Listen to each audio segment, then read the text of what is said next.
Hello, my name is XONEVANT. Today is Tuesday, August the 19th, and this is your Daily Dose.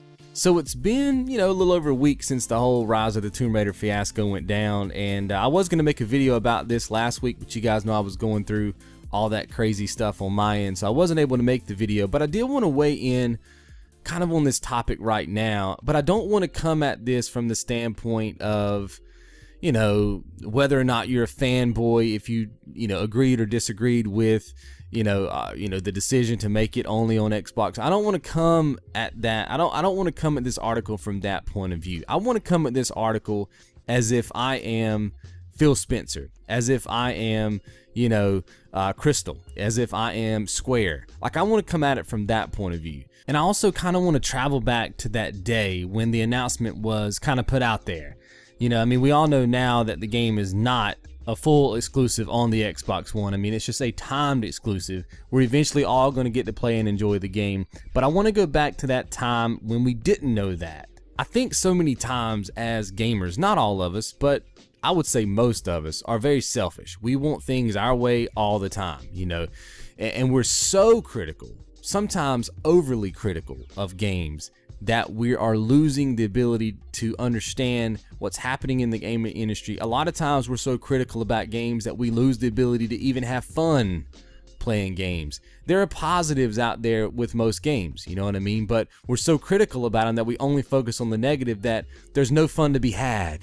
Even though if you looked at the game objectively, there still might be some fun there. In a way, it's kind of like we are, kids at like a grocery store and we're with our mom, and the mom is thinking about buying groceries and getting all the kids baths and getting them ready for school the next day and taking care of homework, and is the husband home from work yet? She's got all this stuff she's juggling in her brain because she's trying to make everybody happy.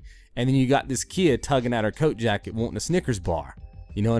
That's kind of how I see us sometimes. The mom would obviously be the gaming industry, and then we are just trying to get what we want out of it. We want the Snickers bar, daggone it.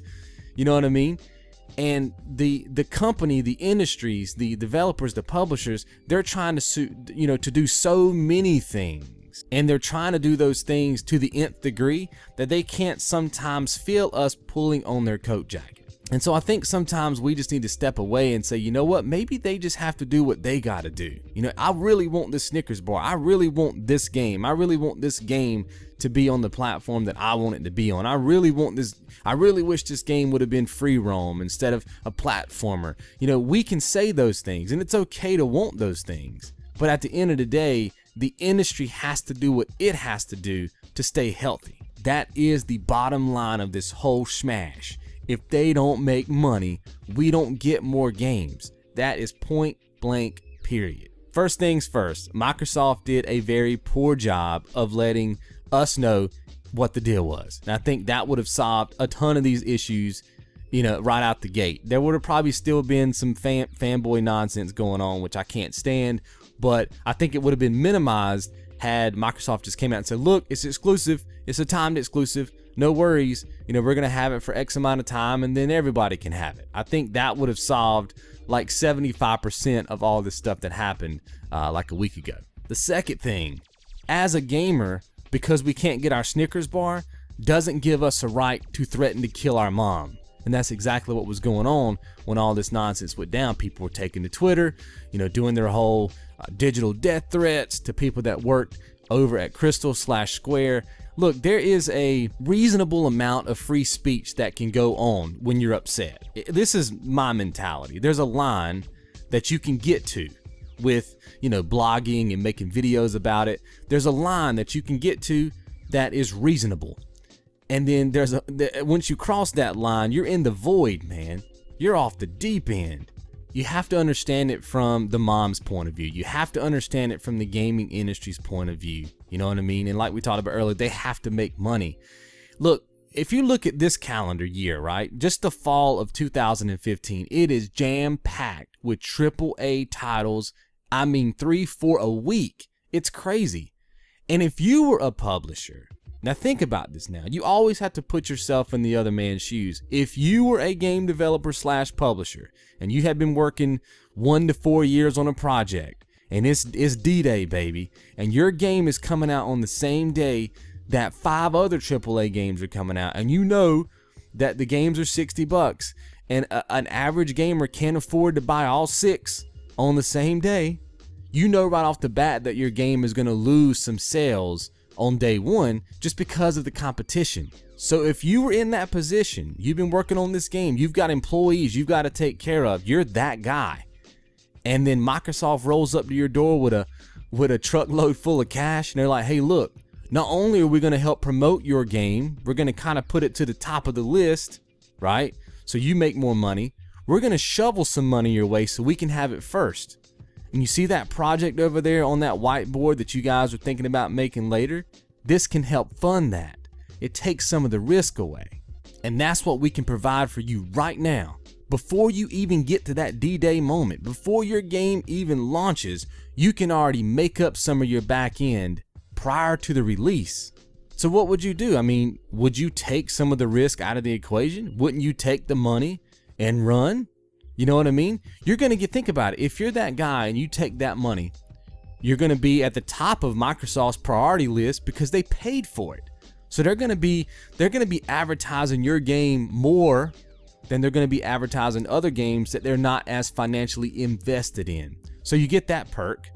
You're immediately recovering some of your back end, right? Some of the losses that you took in the last 1 to 4 years to make your game, you recoup a ton of that before you even sell your game. So you get that pop of income.